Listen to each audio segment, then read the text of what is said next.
Good evening everybody. हमने अपनी class की शुरुआत की थी फाइनेंशियल ट्रांजैक्शन के मीनिंग से। उसके बाद हमने डिस्कशन किया था पिलर्स ऑफ अकाउंटिंग का, जिसमें हमने 4 पिलर्स देखे थे।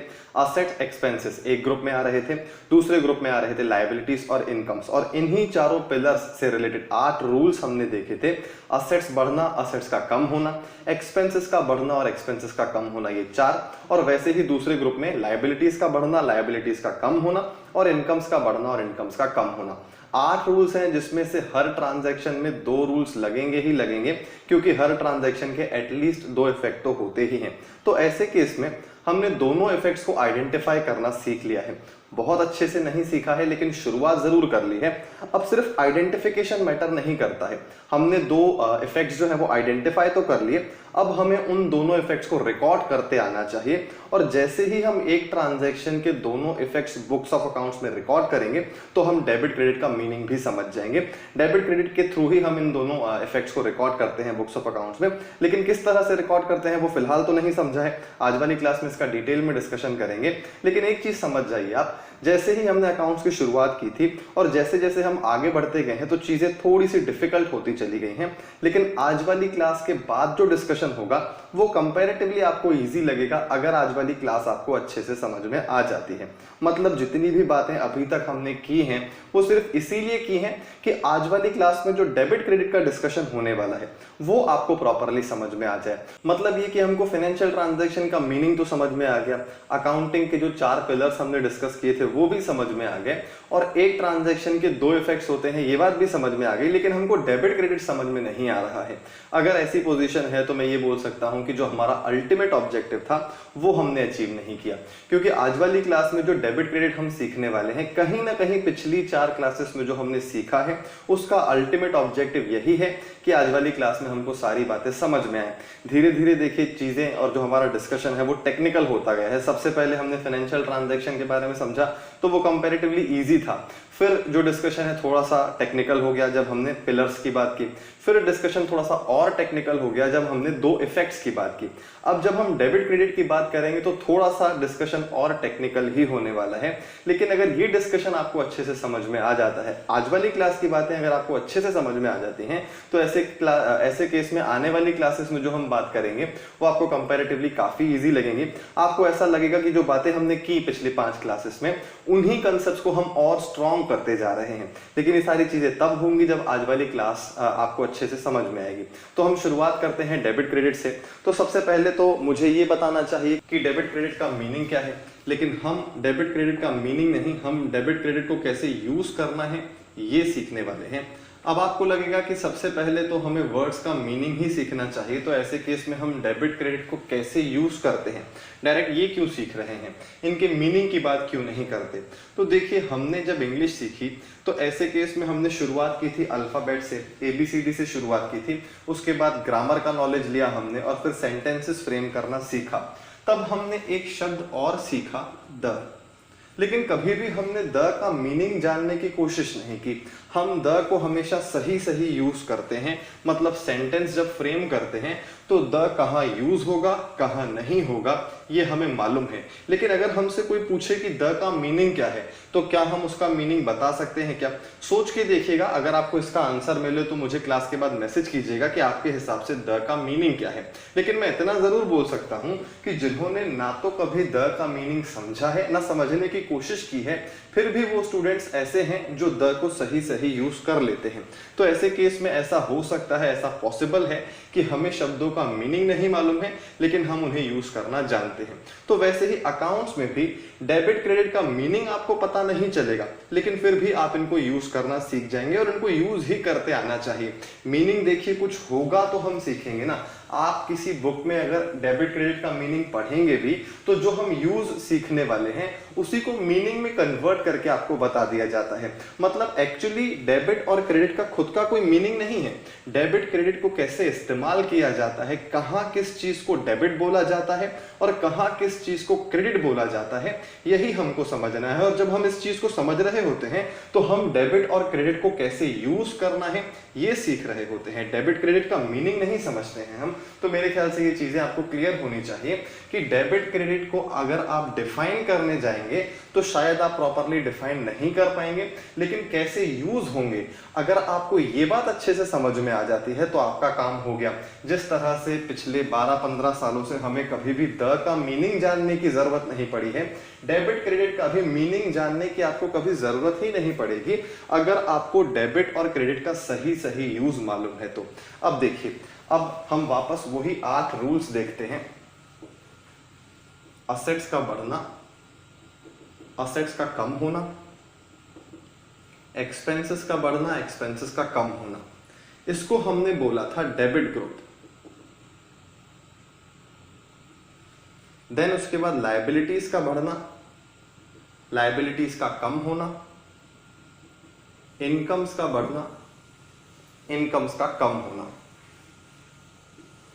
इसको हमने बोला था क्रेडिट ग्रुप। और जब हमने ये डेबिट ग्रुप और क्रेडिट ग्रुप की बात की थी तब भी हमने डेबिट क्रेडिट का मीनिंग तो नहीं समझा था, आज वाली क्लास में भी नहीं समझेंगे, लेकिन हाँ, हमको डेबिट और क्रेडिट को कैसे यूज करना है ये जरूर आज वाली क्लास में हमको समझना है। देखिए, डेबिट ग्रुप का मतलब ये है कि अगर असेट्स और एक्सपेंसेस कुल मिला के 8 रूल्स लगते हैं, ये चीज समझिए, हमने जो 8 रूल्स सीखे हैं अभी तक वो 8 रूल्स डेबिट क्रेडिट के ही होते हैं, लेकिन डेबिट क्रेडिट के एंगल से हमने कभी नहीं समझा है इसको। आज डेबिट क्रेडिट के एंगल से समझना है। हमने ये तो बात की है कि असेट्स बढ़ सकते हैं, असेट्स कम हो सकते हैं, एक्सपेंसेस बढ़ सकते हैं, एक्सपेंसेस भी कम हो सकते हैं। तो ऐसे केस में सिर्फ एडिशनली एक बात और समझनी है कि असेट्स और एक्सपेंसेस ये दोनों चूंकि एक ग्रुप के हैं, ये दोनों जब भी बढ़ेंगे, क्योंकि ये डेबिट ग्रुप है, ये दोनों जब भी बढ़ेंगे तो वो डेबिट इंडिकेट करेगा। मतलब ये कि अगर कोई असेट बढ़ रहा है तो मैं ये बोलूंगा कि वो असेट डेबिट हो रहा है। बहुत सिंपल सा एग्जांपल देता हूं, आपको बात समझ में आ जाएगी। और देखिए, सिर्फ डेबिट क्रेडिट नहीं समझना है, हमको एक और बात समझनी है, और वो क्या है हम आज वाली क्लास में देखेंगे। सपोज मैं ये बोल रहा हूं कि रेंट हमें रिसीव हुआ, रेंट रिसीव हुआ क्योंकि हमने कमाया है वो रेंट, हमने सर्विसेज दी हैं। कौन सी सर्विसेज दी हैं? हमारे पास एक्स्ट्रा कैपेसिटी थी हमारी बिल्डिंग में, वो हमने लेट आउट कर दी, किराए पे दे दी, तो हमें किराया मिला। किराया मिला मतलब ये कि अर्निंग तो हमारी रेंट से हुई है, पर मिला तो हमें कैश है। हमारा कौन सा असेट बढ़ा है यहाँ पे? कैश। कैश नाम की संपत्ति हमारी इंक्रीज हो गई। तो हम ये बोल सकते हैं कि कैश नाम का जो असेट है वो डेबिट होगा। क्यों कैश नाम का असेट डेबिट होगा? क्योंकि अगर कोई असेट बढ़ता है तो वो असेट डेबिट हो जाता है बुक्स ऑफ अकाउंट्स में, और असेट अगर कोई कम होगा या कोई एक्सपेंस कम होगा तो ऐसे केस में वो असेट या फिर वो एक्सपेंस बुक्स ऑफ अकाउंट्स में क्रेडिट हो जाएगा। ये हम डेबिट करने का और क्रेडिट करने का यूज सीख रहे हैं। मतलब ये कि अगर डेबिट ग्रुप है तो भी ऐसे केस में हमको डेबिट और क्रेडिट दोनों देखने को मिलेंगे, और क्रेडिट ग्रुप में भी डेबिट और क्रेडिट हमको दोनों देखने को मिलेंगे। कुल मिला के 8 रूल्स हैं, 4 रूल्स डेबिट के हैं, 4 रूल्स क्रेडिट के हैं। बातें बिल्कुल वही है, सोचने का तरीका बिल्कुल वही है, लेकिन अब जब हम बात करेंगे तो हम उन चीजों को डेबिट और क्रेडिट में कन्वर्ट करके सीखेंगे, डेबिट और क्रेडिट में कन्वर्ट करके आंसर देंगे। मतलब ये कि हमने ये बात तो समझ ली है कि हर ट्रांजैक्शन के 2 इफेक्ट्स होते हैं, तो वो जो 2 इफेक्ट्स होते हैं उसमें एक इफेक्ट को डेबिट इफेक्ट बोला जाता है, दूसरे इफेक्ट को क्रेडिट इफेक्ट बोला जाता है। अब वही चीज हम प्रॉपरली समझने की कोशिश कर रहे हैं। देखिए, डेबिट में 2 आइटम्स हमने देखे, जब बढ़ेंगे तो वो डेबिट होंगे, ये डेबिट ग्रुप की बात चल रही है, और अगर वही 2 आइटम्स अगर कम होंगे तो वो क्रेडिट हो जाएंगे। यहाँ पे क्रेडिट ग्रुप में भी ऐसा ही है। ये 2 जो आइटम्स हैं, क्योंकि ये क्रेडिट ग्रुप है, अगर इनकम्स और लायबिलिटीज ये दोनों बढ़ेंगे तो ये क्रेडिट हो जाएंगे, और अगर ये दोनों कम होंगे तो ये डेबिट हो जाएंगे। मतलब देखिए, डेबिट ग्रुप के अगर आइटम्स होंगे तो बढ़ेंगे, तो चूंकि वो डेबिट ग्रुप के हैं तो वो डेबिट माने जाएंगे, लेकिन अगर डेबिट ग्रुप के आइटम कम होने लग गए तो ऐसे केस में वो क्रेडिट हो जाएंगे।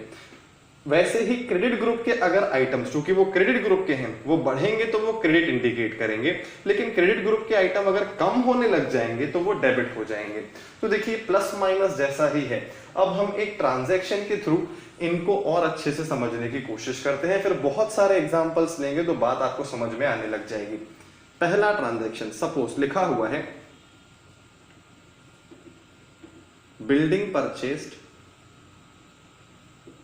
In cash, building purchased in cash, ये सिंपल ट्रांजैक्शन है। अब हमें ये सोचना है कि इसमें दो इफेक्ट्स कौन कौन से हैं, क्योंकि देखिए दो इफेक्ट्स सोच पाना जो उसका प्रोसेस है वो तो बिल्कुल वही है। अब सिर्फ जब हम ये सोच लेंगे कि दो इफेक्ट्स मिल गए हैं हमको, उसके बाद एक इफेक्ट डेबिट का होगा, दूसरा इफेक्ट क्रेडिट का होगा, सिर्फ इतनी सी बात ध्यान रखनी है। तो यहाँ पे लिखा हुआ है बिल्डिंग परचेज्ड इन कैश, तो क्या यहाँ पे बिल्डिंग हमारे पास आई, तो अगर बिल्डिंग हमारे पास आई तो हमारा असेट बढ़ेगा, पहला इफेक्ट तो ये हो गया। और हमारा कौन सा असेट कम हो गया, कैश नाम का असेट कम हो गया।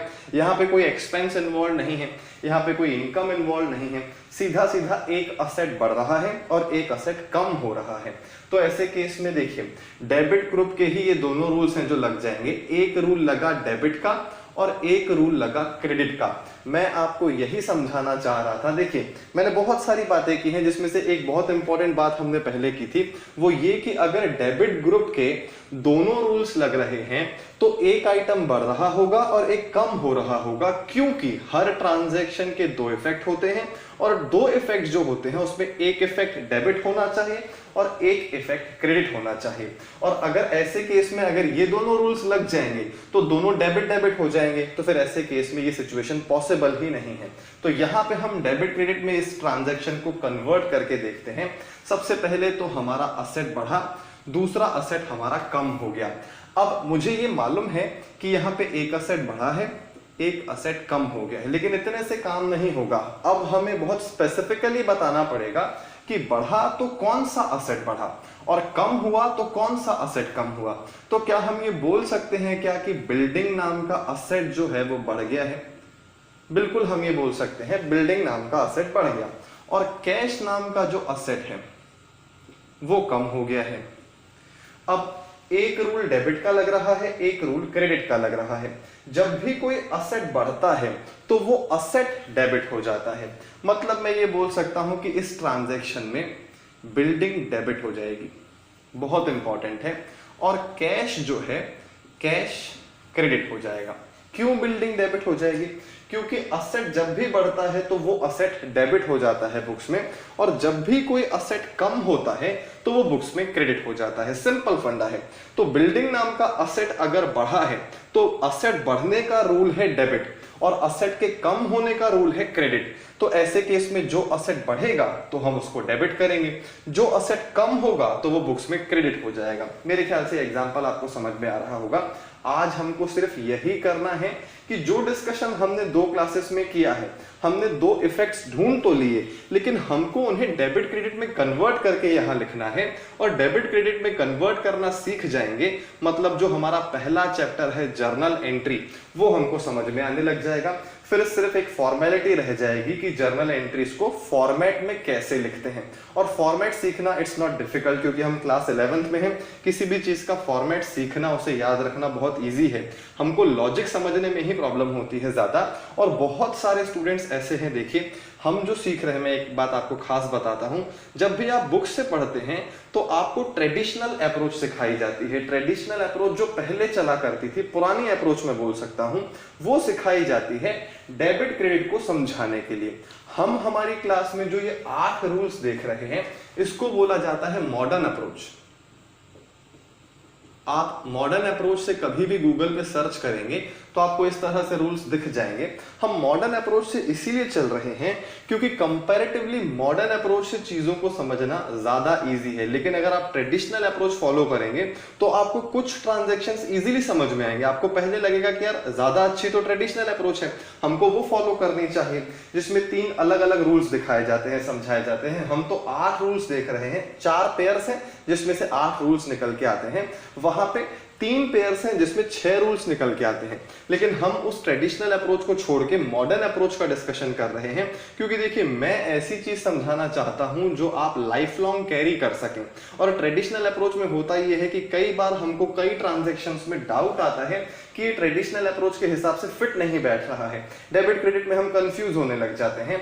लेकिन मॉडर्न अप्रोच में ये कंफ्यूजन कभी भी नहीं होगा। और वैसे भी देखिए ट्रेडिशनल अप्रोच से हम 6 रूल्स समझ के डेबिट क्रेडिट को समझते हैं, उसके बाद फिर हम वापस यहां तक ही पहुंचते हैं, क्योंकि अल्टीमेटली हमको पता है कि अकाउंट्स के हैं 4 पिलर्स। हमको चीजों को अल्टीमेटली जब कंक्लूड करेंगे तो इन्हीं चार में कन्वर्ट करना है। तो ऐसे केस में अगर शुरुआत से ही हम इनके एंगल से समझेंगे तो पूरे 11th के कोर्स में कहीं भी दिक्कत नहीं आएगी।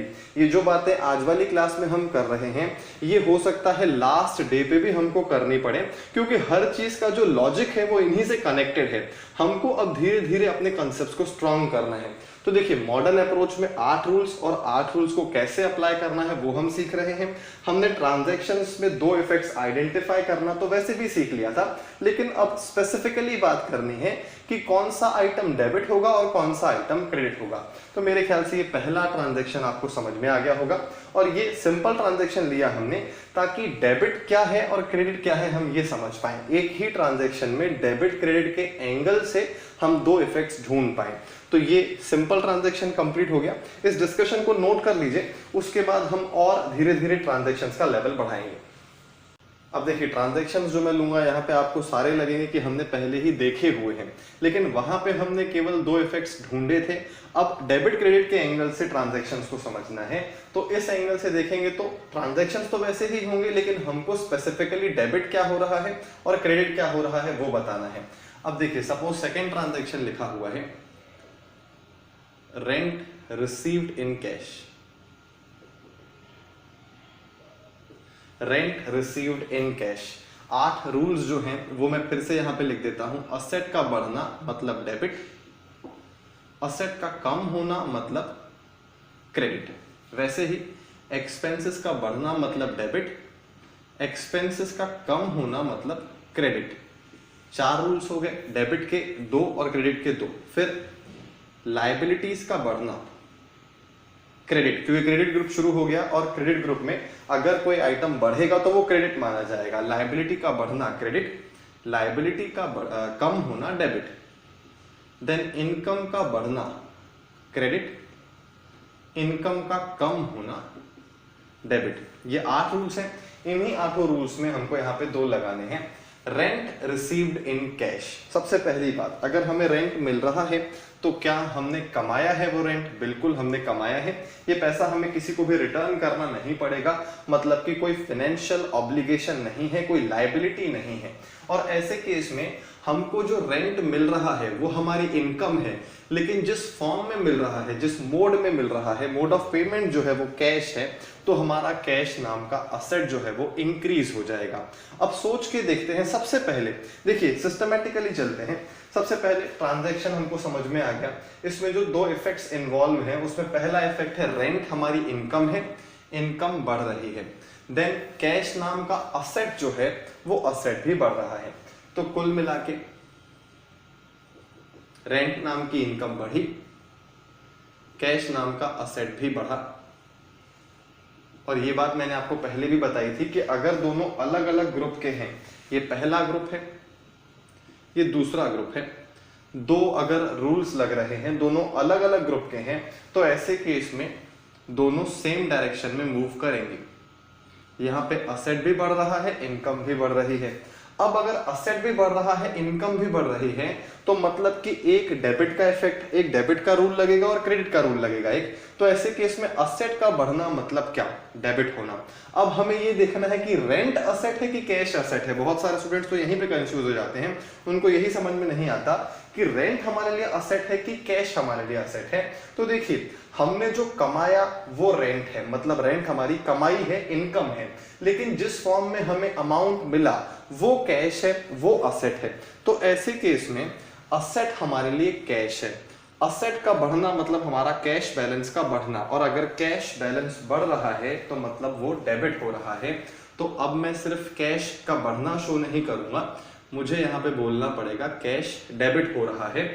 और रेंट हमारी इनकम है, इनकम बढ़ेगी तो क्रेडिट होगी। तो ऐसे केस में हम रेंट को क्रेडिट करेंगे। बहुत इंपॉर्टेंट ट्रांजैक्शन है। बहुत बार ऐसे ट्रांजैक्शंस में गलती हो जाती है, क्योंकि स्टूडेंट्स को पता नहीं कैसा मिसकंसेप्ट रहता है। मैंने बहुत बार देखा है, उन्हें ऐसा लगता है कि आना मतलब डेबिट, जाना मतलब क्रेडिट, क्योंकि वो ट्रेडिशनल रूल समझते हैं तो ऐसे केस में बहुत सारी चीजें मिक्स कर देते हैं। इसीलिए इस तरह से बिल्कुल मत सोचिएगा कि जो आ रहा है वो डेबिट, जो जा रहा है वो क्रेडिट, क्योंकि कहीं कहीं तो वो सारी चीजें आपको सही दिखेंगी लेकिन हर केस में वो सही नहीं दिखेंगी, और जब वो सही नहीं दिखेंगी तो आप कंफ्यूज होने लग जाएंगे। आप तो सिंपल असेट, लायबिलिटीज, इनकम्स और एक्सपेंसेस के एंगल से ही देखिए, आपको कोई प्रॉब्लम नहीं होगी, ना 11th में, ना 12th में, और ना ही उसके बाद। तो देखिए, रेंट हमारी इनकम है, वो बढ़ेगी तो क्रेडिट होगी। देन असेट हमारे लिए है कैश, कैश बढ़ेगा तो डेबिट होगा।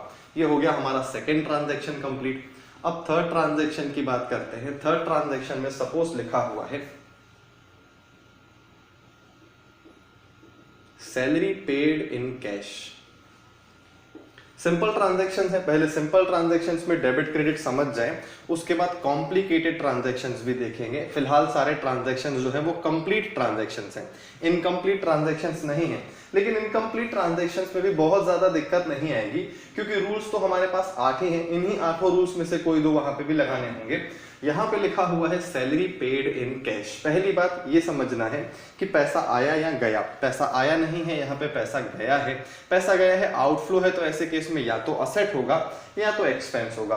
तो सैलरी का पेमेंट हमारे लिए असेट तो है नहीं, क्योंकि सैलरी का पेमेंट जो है उसका बेनिफिट 1 साल से ज्यादा तो मिलेगा नहीं।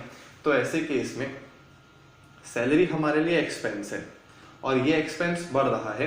कैश हमारे लिए असेट है, ये असेट हमारे लिए कम हो रहा है। एक रूल एक्सपेंस का, एक रूल असेट का, दोनों रूल्स जो लग रहे हैं वो फर्स्ट ग्रुप के ही लग रहे हैं।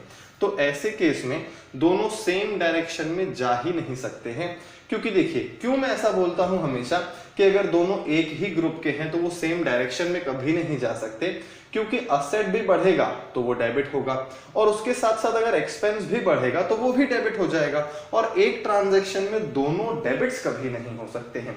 मतलब डेबिट और क्रेडिट दोनों का होना जरूरी है।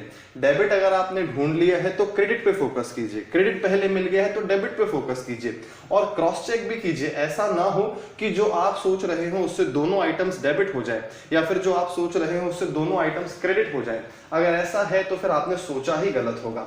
यहाँ पे देखिए, एक्सपेंस बढ़ा और असेट हमारा कम हुआ। एक्सपेंस का बढ़ना मतलब डेबिट, असेट का कम होना मतलब क्रेडिट। तो एक ये एक्सपेंस का बढ़ने वाला रूल लगेगा और एक असेट के कम होने का रूल लगेगा। अब सोचना ये है कि कौन सा एक्सपेंस बढ़ा, कौन सा खर्चा हमारा बढ़ गया। सैलरी देखिए हमारा एक्सपेंस है, कैश हमारा एक्सपेंस नहीं है, कैश तो हमारे लिए असेट है। वो असेट चला गया, असेट अगर चला गया, असेट अगर कम हो गया है तो ऐसे केस में असेट क्रेडिट होगा। लेकिन असेट क्रेडिट होगा तो कौन सा असेट क्रेडिट होगा?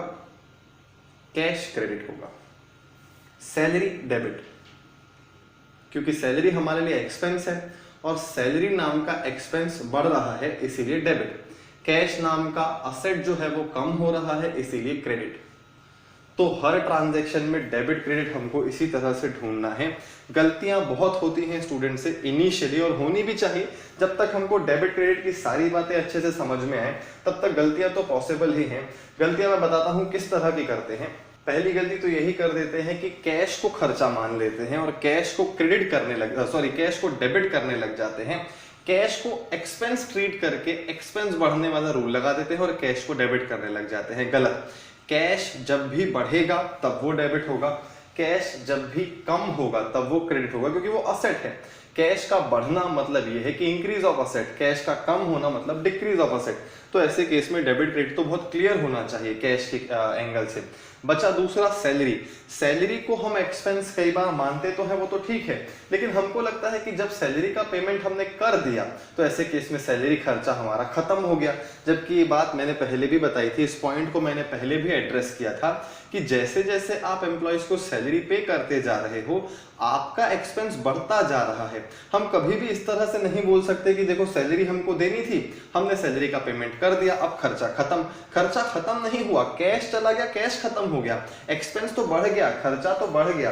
कभी भी किसी एक्सपेंस के पेमेंट से एक्सपेंस खत्म नहीं होता है। एक्सपेंस के पेमेंट से एक्सपेंस बढ़ता ही है उल्टा। और अगर एक्सपेंस का पेमेंट नहीं भी किया ड्यू डेट पे, तो ड्यू डेट आ गई है इसीलिए भी एक्सपेंस बढ़ जाएगा। फिर पेमेंट करने से अगेन वो एक्सपेंस कम नहीं होगा। ये चीज बिल्कुल क्लियरली आपको समझ में आनी चाहिए कि पेमेंट हो या ना हो, एक्सपेंस अपनी ड्यू डेट पे हो ही जाता है। हमने एक बात की थी, एक्सपेंसेस का ड्यू होना, एक्सपेंसेस का इंकर होना और इनकम्स का अक्रू होना। मतलब अगर ड्यू डेट आ गई है ट्रांजैक्शन की, एक्सपेंस की या फिर इनकम की, तो उस दिन हमें एक्सपेंस इनकम रिकॉर्ड करना ही पड़ेगा, चाहे पेमेंट हुआ हो या ना हुआ हो, या फिर पेमेंट रिसीव हुआ हो या ना हुआ हो। लेकिन अगर उसके बाद हम उसका पेमेंट कर भी देते हैं या फिर हमें बाद में पेमेंट मिल भी जाता है, तो इसका मतलब ये नहीं है कि एक्सपेंस या इनकम खत्म हो जाएंगे। एक्सपेंस और इनकम हो गए तो हो गए, वो बढ़ते चले जाएंगे, खत्म नहीं होंगे पेमेंट मिलने से या फिर हमारे पेमेंट करने से। तो क्या खत्म हो जाएगा? खत्म हो जाएगा ड्यूटी टू पे नाम की लायबिलिटी खत्म हो जाएगी, राइट टू रिसीव नाम का असेट खत्म हो जाएगा। क्यों? क्योंकि जब भी ये ट्रांजैक्शन ड्यू होते हैं तो ऐसे केस में चूंकि वो क्रेडिट ट्रांजैक्शन होते हैं, इनकम्प्लीट ट्रांजैक्शन होते हैं, तो दोनों में से एक ऑप्शन तो हमें चूज करना ही होता है, राइट टू रिसीव या ड्यूटी टू पे। और वो राइट टू रिसीव जो है वो असेट है, ड्यूटी टू पे जो है वो लायबिलिटी है। तो जब उस ट्रांजैक्शन का फाइनली सेटलमेंट होगा बाद में, तो वो राइट टू रिसीव या फिर ड्यूटी टू पे को खत्म करेगा, इनकम एक्सपेंस को कभी खत्म नहीं करेगा। तो ये सारी चीजें आपको हो सकता है फिलहाल कॉम्प्लिकेटेड लग रही हो, तो ऐसे केस में कोई प्रॉब्लम नहीं है। इनिशियली आपको दिक्कत जा रही है तो आप तो जो ट्रांजैक्शंस हम क्लास में लेते जा रहे हैं उन पे फोकस कीजिए। जैसे जैसे आपको इन ट्रांजैक्शंस के डेबिट क्रेडिट ये इफेक्ट दोनों समझ में आने लगेंगे, धीरे धीरे कॉम्प्लिकेटेड ट्रांजैक्शंस के भी समझ में आने लगेंगे। तो अब फोर्थ ट्रांजैक्शन की बात करते हैं। सपोज लिखा हुआ है goods purchased in cash, goods purchased in cash. अब हमें ये सोचना है कि यहाँ पे इस ट्रांजैक्शन में कौन से दो इफेक्ट्स लग रहे हैं। पहली बात, अगर हमने गुड्स खरीदे हैं तो पैसे हमें मिले नहीं होंगे, पैसे हमारे यहाँ से गए होंगे। तो ऐसे केस में कैश जो है ये असेट फिर से कम हो रहा है। और बढ़ेगा क्या, हमारे पास आएगा क्या?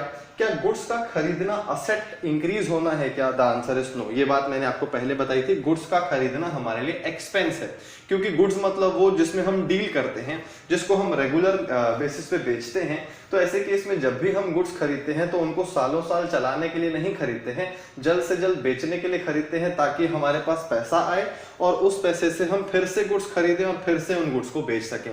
और ये प्रोसेस रिपीट होता रहता है। तो ऐसे केस में गुड्स खरीदना इज एन एक्सपेंस। और अगर एक्सपेंस हो रहा है तो एक्सपेंस का बढ़ना मतलब कि डेबिट।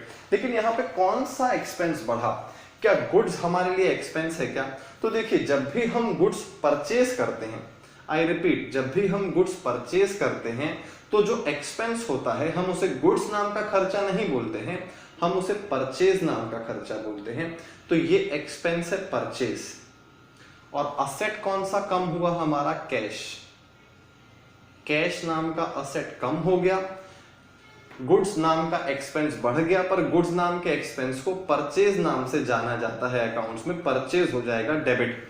देखिए, डेबिट क्रेडिट का रूल सही लग रहा है कि नहीं, ये चेक करने की कोशिश कीजिए। आपको जब भी कोई प्रॉब्लम हो या फिर ऐसा लगे कि चीजें जल्दी जल्दी होती जा रही हैं, आप एक बार वीडियो पॉज कीजिए, समझने की कोशिश कीजिए कि आपके हिसाब से डेबिट क्रेडिट क्या होना चाहिए। और अगर मैच नहीं हो रहा है तो क्लास के तुरंत बाद आप मुझे वो शेयर कर सकते हैं जो प्रॉब्लम आपने फेस की है, ताकि हम उसका सॉल्यूशन देखें। अब देखिए, गुड्स परचेज इन कैश लिखा हुआ है तो एक्सपेंस बढ़ा, एक्सपेंस बढ़ेगा तो डेबिट होगा। एक्सपेंस बढ़ने वाला रूल लगा और असेट कम होने वाला रूल लगा। मतलब इसमें जो दो रूल लगे थे इसमें भी वही रूल लगे हैं, दोनों बिल्कुल सेम रूल लग रहे हैं। यहाँ पे भी कैश कम हुआ था, आउटफ्लो था, यहाँ पे भी कैश कम हुआ, आउटफ्लो है। मतलब आउटफ्लो में एक चीज देखने को मिल रही है कि कैश का आउटफ्लो होगा तो कैश तो क्रेडिट होगा ही होगा, बिल्कुल सिंपल है, होगा ही होगा। और अगर कैश हमको रिसीव हो रहा है इनकम्स के केस में तो कैश डेबिट भी होगा ही होगा, क्योंकि कैश एक असेट है। असेट जब भी बढ़ेगा तो वो डेबिट होगा, असेट जब भी कम होगा तो वो क्रेडिट होगा। तो ऐसे केस में जो भी कंप्लीट ट्रांजैक्शंस होते हैं उसमें इतनी दिक्कत होनी ही नहीं चाहिए, क्योंकि एक आइटम तो कैश ही होता है इन जनरल, या फिर कैश नहीं होगा तो बैंक होगा, मतलब मोड ऑफ पेमेंट तो कैश या फिर बैंक ही होता है। तो ऐसे केस में एक इफेक्ट तो बहुत इजीली हमको समझ में आ जाएगा।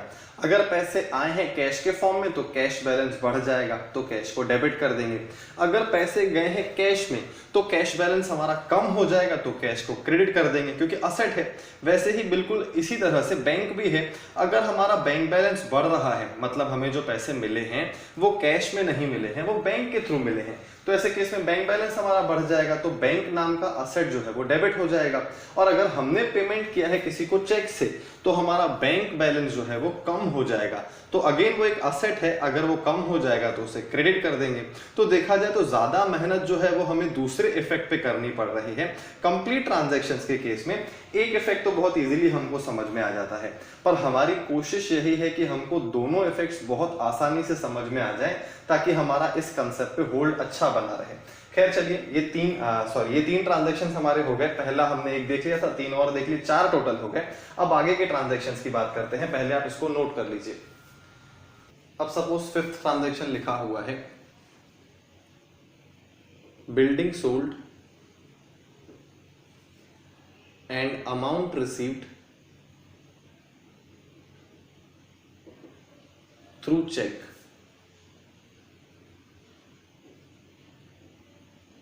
Building sold and amount received through cheque, क्योंकि अभी हमने बैंक बैलेंस की बात की थी, तो इस ट्रांजैक्शन के थ्रू हम बैंक बैलेंस को फिर से समझने की कोशिश करते हैं। यहाँ पे देखिए, बिल्डिंग हमने बेची है और हमें अमाउंट मिला है। हमें ये सोचना है कि यहाँ पे कौन से 2 इफेक्ट्स है जो इन्वॉल्व हो रहे हैं 8 में से। तो बिल्डिंग बेचना अपने आप में असेट का कम होना है, और चेक से हमारा बैंक बैलेंस जो है वो बढ़ जाएगा। तो ऐसे केस में असेट कम होना, असेट बढ़ना, ये 2 रूल्स हमको लगते हुए दिख रहे हैं यहाँ पे। लेकिन सिर्फ ये 2 रूल्स लग रहे हैं इतना काफी नहीं है, डेबिट क्रेडिट में कन्वर्ट करना है। डेबिट क्रेडिट में कन्वर्ट करना है, इसका मतलब देखिए बहुत स्पेसिफिकली बताना है कि कौन सा आइटम डेबिट और कौन सा आइटम क्रेडिट। मतलब असेट बढ़ रहा है ये सफिशिएंट नहीं है, कौन सा असेट बढ़ रहा है वो बताइए, और असेट का बढ़ना डेबिट होता है ये भी बताइए। असेट का कम होना सफिशिएंट नहीं है, स्पेसिफिकली बताइए कौन सा असेट कम हो रहा है, और चूंकि असेट कम हो रहा है तो वो क्रेडिट हो रहा है ये भी आपको पता होना चाहिए। तो यहाँ पे कौन सा असेट कम हो रहा है, बिल्डिंग नाम का असेट कम हो रहा है, तो हम ये बोल सकते हैं बिल्डिंग क्रेडिट। और चेक लिखा हुआ है, चेक लिखा हुआ है मतलब कि बैंक बैलेंस जो है यहाँ पे बढ़ेगा, तो बैंक नाम का असेट हो जाएगा डेबिट। मैंने अभी अभी आपको एक बात समझाई थी कि मोड ऑफ पेमेंट या तो कैश होगा या तो चेक होगा। तो ऐसे केस में जब भी हमें चेक मिलेगा हमारा बैंक बैलेंस बढ़ जाएगा, तो बैंक नाम का असेट इंक्रीज होगा। असेट इंक्रीज होगा तो वो डेबिट ही होगा। मैंने 8 रूल्स यहाँ से हटा दिए हैं, आपकी कॉपी में नोटेड होंगे, आप देख लीजिए। असेट बढ़ेगा तो वो डेबिट ही होगा, तो बैंक बैलेंस डेबिट कर दिया। और बिल्डिंग नाम का असेट कम हो गया, असेट कम हो गया तो असेट कम होने का रूल है क्रेडिट, तो बिल्डिंग हो जाएगी क्रेडिट। तो ऐसे केस में दोनों इफेक्ट्स जो हैं वो एक ही आइटम से रिलेटेड है। ये भी असेट है, ये भी असेट है, एक ही पिलर काम आया यहाँ पे। एक ही पिलर के जो 2 रूल्स थे वो दोनों रूल्स यहाँ पे लग गए। अब नेक्स्ट ट्रांजैक्शन देखते हैं, 6th ट्रांजैक्शन, रेंट रिसीव्ड, या फिर सपोज लिखा हुआ है कमीशन रिसीव्ड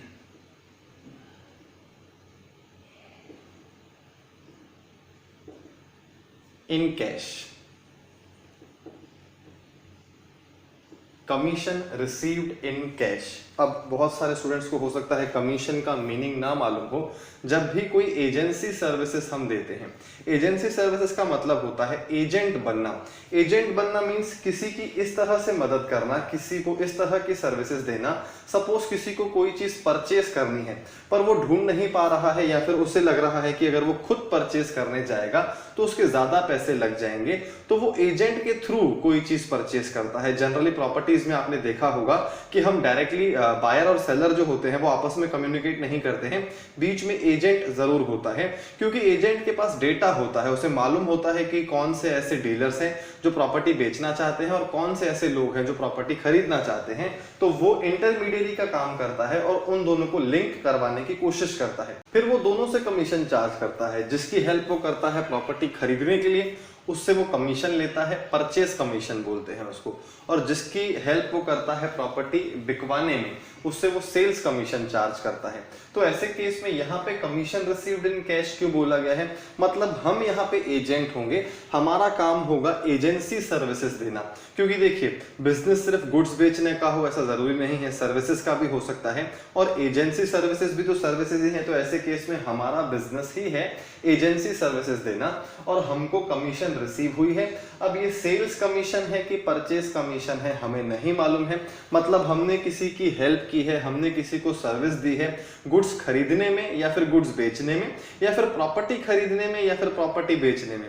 इस तरह की कोई इंफॉर्मेशन क्वेश्चन में गिवन नहीं है, सिर्फ इतना बोला है कि कमीशन रिसीव हुई है। तो कमीशन रिसीव हुई है मतलब हमने वो कमीशन अर्न की होगी, हमने सर्विसेज दी होंगी किसी को, एजेंसी सर्विसेज, तब जाके हमें कमीशन रिसीव हुई है, और वो कमीशन रिसीव हुई है कैश में। तो पहली बात, क्या ये कमीशन हमको लौटानी पड़ेगी क्या किसी को, क्या यहाँ पे कोई फाइनेंशियल ऑब्लिगेशन है क्या? The answer is no. यहाँ पे कोई फाइनेंशियल ऑब्लिगेशन नहीं है, जो पैसा आया है वो हमने खुद कमाया है, मतलब वो हमारी इनकम है। तो ऐसे केस में ये तो कंफर्म है कि एक रूल तो इनकम का लगेगा। दूसरा, कैश में अमाउंट रिसीव हो रहा है और कैश हमारे लिए असेट है, और असेट यहाँ पे बढ़ रहा है। तो देखिए इनकम का नाम क्या है यहाँ पे, जिस तरह से रेंट हमारे लिए इनकम है वैसे ही कमीशन भी हमारे लिए इनकम है, इनकम भी यहाँ पे बढ़ रही है। देखिए बहुत अलग अलग टाइप की इनकम्स हमको कोर्स में देखनी है, कमीशन मिल सकती है, रेंट हमने ऑलरेडी देखा है, इंटरेस्ट भी मिलता है। तो ऐसे केस में ये सब इनकम्स के नाम हैं, और जिस मोड में ये मिलते हैं या तो वो कैश होगा या तो बैंक होगा। तो अगर आप इनमें ही फर्क नहीं समझ पाएंगे तो प्रॉब्लम बहुत बढ़ती जाएगी।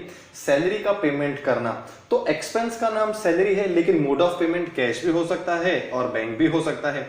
वैसे ही अगर हमें कमीशन मिल रही है तो हमको ये कंफ्यूजन होता है कि कमीशन रिसीव हो रही है कि कैश रिसीव हो रहा है। रिसीव तो कैश ही हो रहा है, मोड ऑफ पेमेंट तो कैश है, लेकिन उस इनकम का नाम क्या है, हमने जो कमाई है उसका नाम है कमीशन। तो कमीशन, रेंट, इंटरेस्ट ये इनकम्स हैं। देन सैलरीज हो गया, रेंट अगेन एक्सपेंस भी हो सकता है। तो एक्सपेंस और इनकम्स को हमें मोड ऑफ पेमेंट से पहले अलग करना पड़ेगा ताकि हम सही सही रूल लगा पाए। तो यहाँ पे इनकम बढ़ रही है जिसका नाम है कैश, सॉरी जिसका नाम है कमीशन, और असेट भी बढ़ रहा है जिसका नाम है कैश। अब हमको स्पेसिफिकली बताना है कि क्या डेबिट होगा या और क्या क्रेडिट होगा। देखिए कमीशन का बढ़ना क्रेडिट हो जाएगा, तो यहां लिखेंगे हम कमीशन क्रेडिट, और कैश जो है वो डेबिट हो जाएगा, क्योंकि असेट बढ़ेगा तो हम उसे डेबिट करेंगे। बहुत सारे स्टूडेंट्स क्या करते हैं, जब वो रूल सोचते हैं तो सही सोचते हैं, और जब वो लगाते हैं तो गलती किस तरह की कर देते हैं। मैं उनसे पूछता हूं कि रूल क्या लगेगा, तो वो बोलेंगे असेट बढ़ेगा, और वो नीचे लिख देते हैं असेट डेबिट। अरे असेट तो एक कैटेगरी है, आपको स्पेसिफिकली बताना पड़ेगा कौन सा असेट डेबिट होगा। सिर्फ असेट डेबिट होगा इतना जरूरी नहीं है। यहाँ पे असेट बढ़ रहा है तो मैं यहीं पे लिख देता हूं असेट डेबिट। तो क्या ये सही हो जाएगा? क्या आंसर नहीं होगा, क्योंकि असेट बढ़ने से असेट डेबिट होता है ये मालूम है, लेकिन आपको ये भी मालूम होना चाहिए कि कौन सा असेट डेबिट हो रहा है। यहाँ पे कैश नाम का असेट डेबिट हो रहा है, कमीशन नाम की इनकम क्रेडिट हो रही है। इनकम क्रेडिट हो रही है मतलब बढ़ेगी, बढ़ रही है, और असेट भी बढ़ रहा है क्योंकि कैश भी डेबिट हो रहा है। तो मेरे ख्याल से केस नंबर 6 आपको समझ में आ गया होगा। अब केस 7 देखते हैं। सपोज लिखा हुआ है इंटरेस्ट पेड थ्रू चेक। अब देखिए इंटरेस्ट का पेमेंट हम तब करते हैं, हमें तब इंटरेस्ट का पेमेंट करना पड़ता है जब हमने किसी से लोन लिया हो, मतलब हमने किसी न किसी से लोन लिया होगा और अब हमें उसे इंटरेस्ट का पेमेंट उसको करना पड़ रहा है। तो ये एक एक्सपेंस है इंटरेस्ट, जैसे सैलरी एक्सपेंस है, रेंट एक्सपेंस है, अलग अलग सर्विसेज के लिए ये पेमेंट हमको करने पड़ रहे हैं। इंटरेस्ट का पेमेंट लोन नाम की सर्विस हमको मिली, हमको सामने वाली पार्टी ने लोन दिया, उसने हमारी हेल्प की, फाइनेंशियल सर्विस है ये एक प्रकार की, और बदले में हमने उसे इंटरेस्ट का पेमेंट किया। तो ऐसे केस में वो जो इंटरेस्ट का पेमेंट है उसका बेनिफिट हमें सालों साल तो नहीं मिलेगा, तो ये है तो हमारे लिए खर्चा। दूसरा आइटम इन्वॉल्व है यहाँ पे चेक। चेक का जो कनेक्शन है वो बैंक बैलेंस से है और इंटरेस्ट अपने आप में एक्सपेंस है। तो जैसे ही हमने इंटरेस्ट का पेमेंट किया हमारा एक्सपेंस बढ़ेगा कि फिर कम हो जाएगा, ये सोचने वाली बात है, क्योंकि हमको कई बार ऐसा लगता है कि हमारा एक्सपेंस कम हो जाएगा, हमने इंटरेस्ट का पेमेंट कर दिया, सेटलमेंट हो गया तो खर्चा कम हो जाएगा। खर्चा बढ़ गया है, यहाँ पे ध्यान रखिएगा, एक्सपेंस बढ़ा और असेट जो है वो कम हो गया। ये हमने रूल्स सोच लिए। अब डेबिट क्रेडिट की बात करते हैं। वापस देखिए, एक्सपेंस बढ़ गया, जिस तरह से सैलरी का पेमेंट करते हैं एक्सपेंस बढ़ता है, रेंट का पेमेंट करेंगे एक्सपेंस बढ़ेगा, इंटरेस्ट का पेमेंट करेंगे तो भी एक्सपेंस बढ़ेगा, और कोई ना कोई मोड ऑफ पेमेंट तो होगा ही होगा, या तो कैश से होगा या तो चेक से होगा, और जो भी मोड ऑफ पेमेंट होगा वो असेट होगा, वो कम हो जाएगा।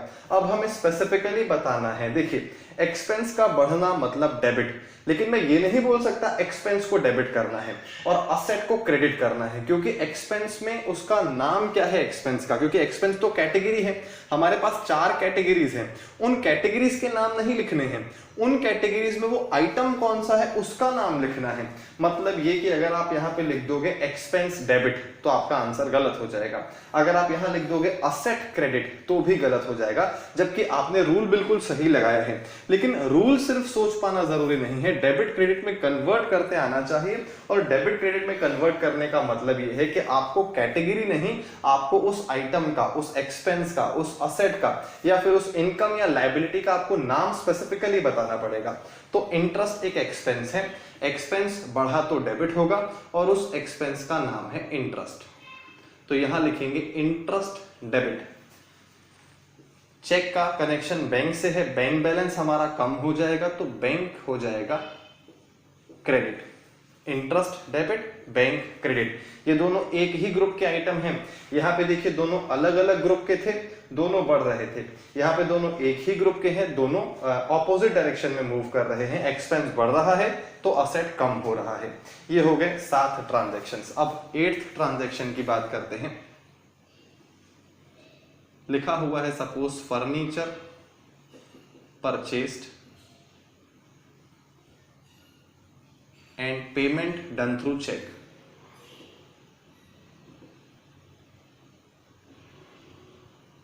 and payment done through check। अब यहां पे हमें सोचना है कि कौन से 2 आइटम्स इन्वॉल्व हो रहे हैं। देखिए पहला है फर्नीचर, फर्नीचर की लाइफ 1 साल से ज्यादा होती है, तो हम ये बोल सकते हैं कि असेट बढ़ रहा है। पहला रूल, असेट बढ़ रहा है।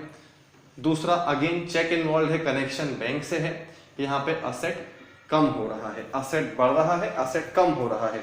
लेकिन असेट डेबिट, असेट क्रेडिट इस तरह से आप लिखेंगे तो वो गलत हो जाएगा, क्योंकि असेट में कौन सा असेट बढ़ रहा है और असेट में ही कौन सा असेट कम हो रहा है, दोनों अलग अलग असेट्स होंगे। जो असेट बढ़ेगा वो कम नहीं हो सकता और जो कम होगा वो बढ़ नहीं सकता। तो ऐसे केस में आपको ये बताना पड़ेगा कि कौन सा असेट बढ़ रहा है और कौन सा कम हो रहा है। जो बढ़ रहा है वो डेबिट हो जाएगा, जो कम हो रहा है वो क्रेडिट हो जाएगा। अब फर्नीचर नाम का असेट यहाँ पे डेबिट होगा, और बैंक नाम का जो असेट है वो क्रेडिट हो जाएगा। Furniture debit, bank credit. Rules देखते हैं सही तरह से लगाए हैं कि नहीं लगाए हैं। दोनों एक ही ग्रुप के हैं तो दोनों साइमल्टेनियसली इंक्रीज नहीं हो सकते, एक इंक्रीज होगा तो दूसरा डिक्रीज ही होगा। और यहाँ पे फर्नीचर असेट का नाम है, बैंक भी असेट का ही नाम है, लेकिन एक असेट बढ़ रहा है, एक असेट कम हो रहा है। इस तरह का ट्रांजैक्शन भी हमने पहले देखा है, लेकिन हमने डेबिट क्रेडिट में कन्वर्ट करके नहीं देखा था। अब बात करते हैं 9th ट्रांजैक्शन की। 9th ट्रांजैक्शन सपोज लिखा हुआ है गुड्स सोल्ड इन कैश। अब देखिए हमने गुड्स परचेज की बात कर ली है, हमने उस एक्सपेंस को बोला था परचेजेस। हमने गुड्स खरीदे थे, गुड्स का खरीदना हमारे लिए एक्सपेंस था और उस एक्सपेंस को हमने परचेज नाम दिया था। अब यहाँ पे फिर से गुड्स आ गए हैं, लेकिन हम गुड्स खरीद नहीं रहे हैं, हम उन गुड्स को बेच रहे हैं। तो गुड्स बेचते समय क्या फिर से हम उनको परचेज बोलेंगे क्या? इस बार हम सेल्स बोलेंगे। परचेज और सेल्स ये दोनों शब्द हैं, मैंने आपको पहले भी बताए थे। गुड्स खरीदते समय एक्सपेंस जो होता है उसका नाम परचेज दिया जाता है। गुड्स बेचते समय जो हमारी इनकम होती है उस इनकम का नाम सेल्स है। अब देखिए पहले तो आपको ये बात समझ में आ जाए कि गुड्स बेचना अपने आप में हमारे लिए इनकम है, क्योंकि हमने गुड्स बेचे, हमारे पास पैसे आए और वो ऐसे पैसे हैं जो हमको किसी को भी रिटर्न नहीं करने हैं, हमारे कमाए हुए पैसे हैं। तो एक तो रूल जो इन्वॉल्व होगा यहाँ पे वो है इनकम से रिलेटेड, एक रूल तो वही लगेगा, गुड्स का सेल होना अपने आप में इनकम है, इनकम बढ़ गई। दूसरा आइटम इन्वॉल्व है मोड ऑफ पेमेंट। यहाँ पे मोड ऑफ पेमेंट जो है वो कैश है, हमें कैश में पैसे मिले हैं और कैश हमारे लिए असेट है और ये असेट भी बढ़ रहा है। इनकम भी इंक्रीज हो रही है, असेट भी इंक्रीज हो रहा है, बिल्कुल वैसे ही जैसा कमीशन के केस में हुआ था, इनकम भी इंक्रीज हुई थी, असेट भी इंक्रीज हुआ था। अब यहाँ पे ये सोचना है कि कौन सी इनकम इंक्रीज हो रही है और कौन सा असेट इंक्रीज हो रहा है, क्योंकि डेबिट क्रेडिट में जब हम बात करेंगे तो आइटम स्पेसिफिकली बताने पड़ेंगे, कैटेगरी से काम नहीं चलेगा। रूल्स लगाते समय कैटेगरी सोची जाती है, असेट, एक्सपेंस, इनकम या लायबिलिटी, चारों पिलर्स, चार कैटेगरीज जो हमारे पास अवेलेबल है। लेकिन जब डेबिट क्रेडिट की बात होती है तो उस कैटेगरी में स्पेसिफिकली हमें उसका नाम मेंशन करना पड़ता है, तभी हमारा आंसर सही माना जाएगा। तो कौन सी इनकम इंक्रीज हो रही है? सेल्स।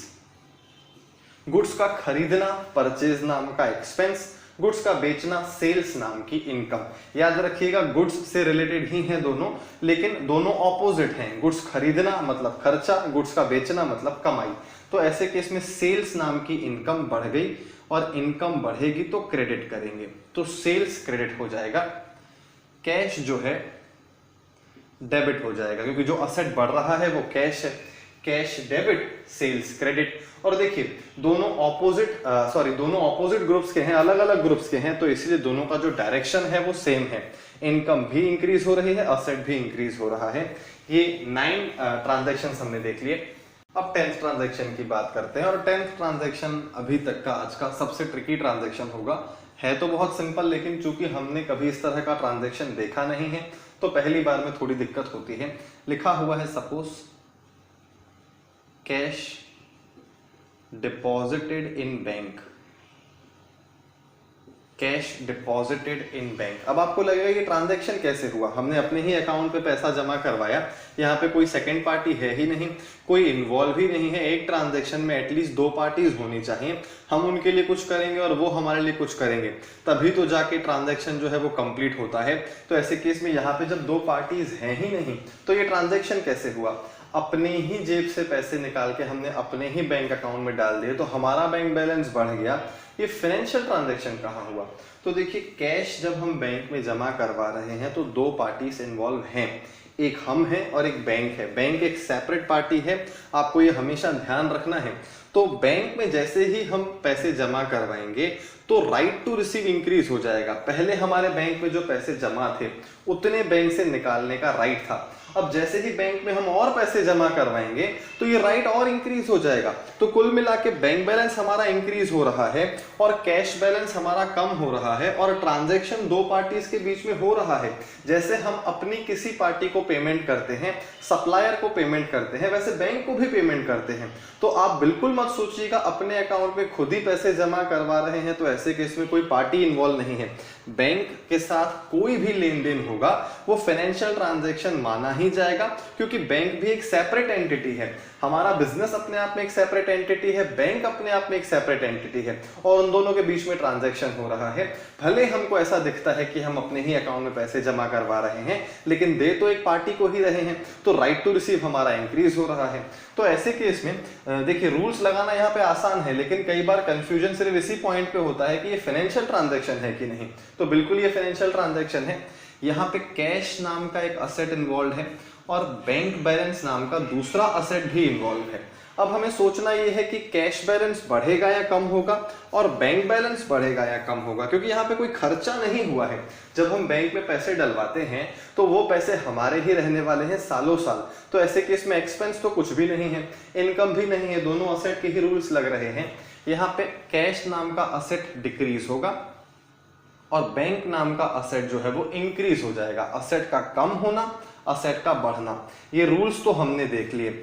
जो असेट कम होगा वो क्रेडिट हो जाएगा, जो असेट बढ़ेगा वो डेबिट हो जाएगा। तो स्पेसिफिकली अब हमको बताना है कि क्या डेबिट और क्या क्रेडिट। कौन सा असेट कम हुआ? जैसे ही हमने बैंक में पैसे जमा करवाए हमारे कैश बॉक्स से कैश जो है वो कम हो गया, तो यहां पे लिख सकते हैं कैश क्रेडिट।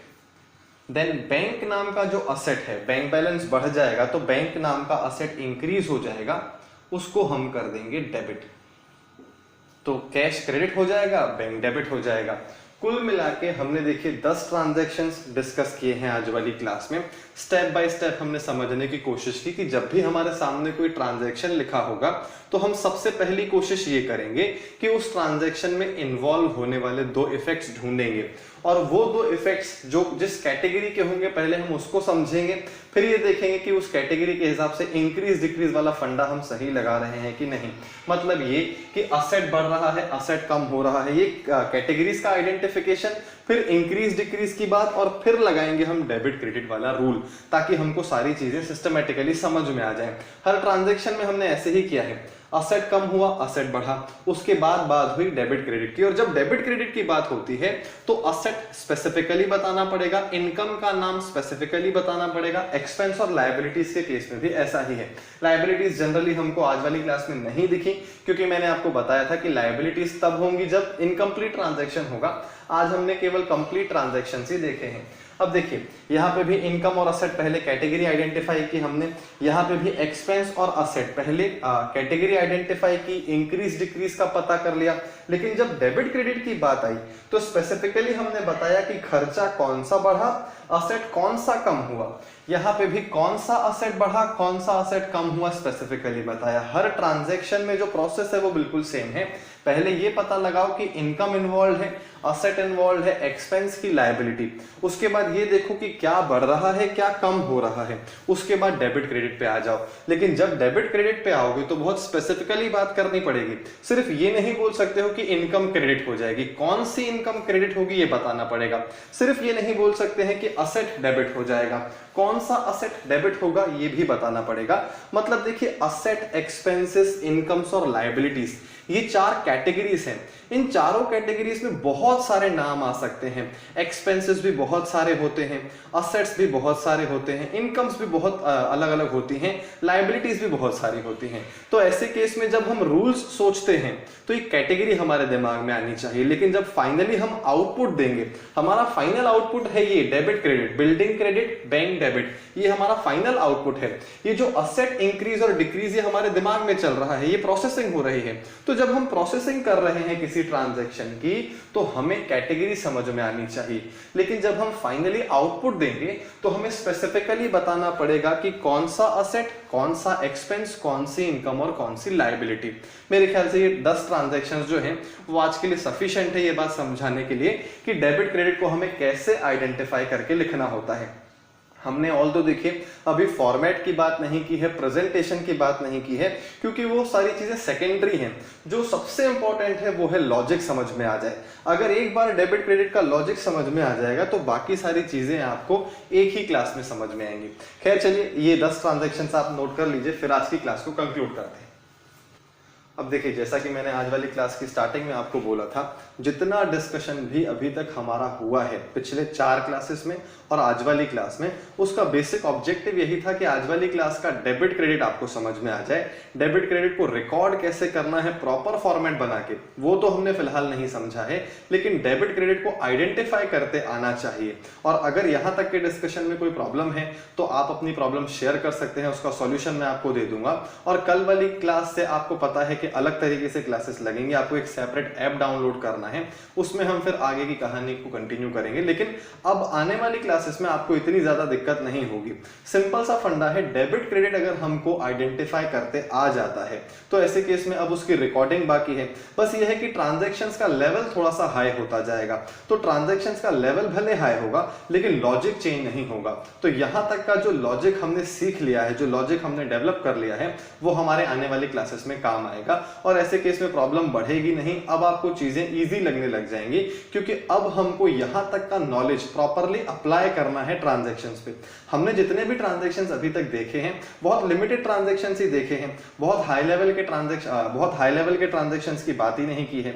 तो ऐसे केस में अब जब हम वो ट्रांजैक्शंस देखेंगे तो आपको ये चीज समझ में आ जाएगी कि ट्रांजैक्शन कितना भी हाई लेवल का हो, कितना भी कॉम्प्लिकेटेड हो, जो लॉजिक लग रहा है वो हमेशा सेम ही रहेगा। डेबिट क्रेडिट के सोचने का जो स्टाइल है हमारा, जो हम दो इफेक्ट्स ढूंढ रहे हैं, वो सारी बातें सेम है। सिर्फ ये है कि ट्रांजैक्शन का लेवल हाई होने की वजह से थोड़ा सा हमको कंफ्यूजन हो सकता है, लेकिन इनिशियली प्रॉब्लम होगी, फिर सारी चीजें क्लियर होने लग जाएंगी। तो आज वाली क्लास को यहीं कंक्लूड करेंगे, कल से आगे कंटिन्यू करेंगे। Thank you so much.